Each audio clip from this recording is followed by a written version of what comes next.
All right, hello everybody. My name is Mark Mumi. I'm a data chef within SAP's Data Chef program. Today I want to talk to you a little bit about our recipe for building a big data warehouse.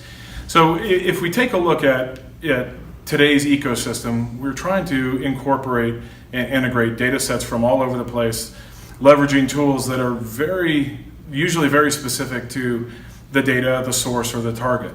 With SAP's infrastructure, we're really trying to expand that to be able to incorporate not only SAP data, but non-SAP data in a way that leverages the capabilities of the HANA platform to bring these data sets together.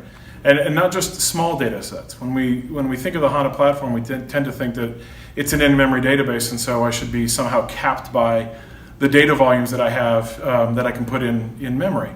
But in reality, our big data platform and our big data recipe really builds significantly beyond what we can do in memory. And to the point where we can now start to integrate with disk-based technologies, both from SAP as well as open source such as Hadoop, to build systems that are hundreds of terabytes in size to petabytes in size, and be able to build these environments in a way that gives customers the features that they want to run a big data warehouse and the performance that they need in order to reach their decisions and reach their conclusions much, much faster. So if we take a look at the overall Data Chef recipe that we've got, right, really the thing that we're trying to do is build an ecosystem that ties together disparate data sets, not just data coming from a single system, but data coming from multiple systems.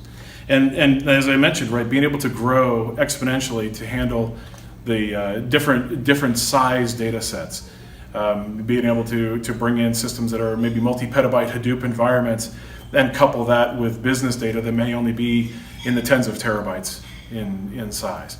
So we've got the ecosystem, we've got the tools to be able to do that and integrate with a non-SAP infrastructure, but bring it all together within a HANA framework that gives us access to all of this information.